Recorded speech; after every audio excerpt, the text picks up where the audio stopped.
People of all ages are fiercely fighting for freedom. Unfortunately, most of them barely have the correct idea of freedom. For them, it is the power to do whatever anyone wants to do, good or bad. But when we do evil, we lose our freedom.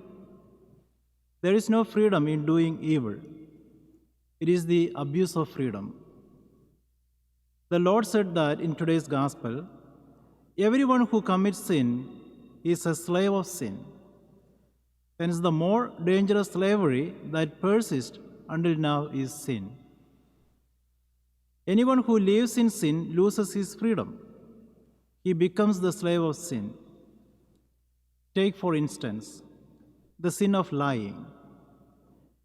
In order to conceal his one's lie, one has to lie 100 times more. He has become a slave of his lie. The only way for him to regain his freedom is tell the truth. In the gospel today, the Lord declares, "If you remain in my word, you will truly be my disciple, and you will know the truth, and the truth will set you free." His word does not only give spirit and life, it also brings the truth that fully liberates us from any form of slavery so as to live in according with the dignity as God's children. If we want to have freedom in its real and full sense, we have to accept, believe, and obey the word of Jesus. He himself is the truth, and he sets us free. Unfortunately, many people willfully reject anything that they feel restricts their freedom. And these are the objective norms of morality and truth.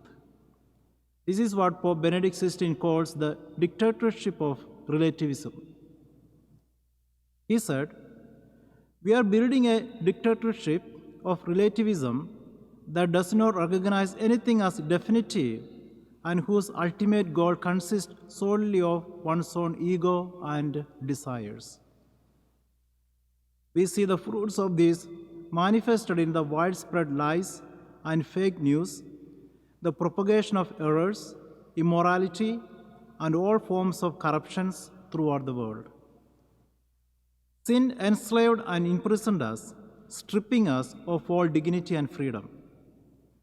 Jesus has come to set us free. He is our Redeemer, and the ransom paid for our redemption is the precious blood of Jesus, shed on the cross. Following Jesus and obeying his word and commands gives us true freedom.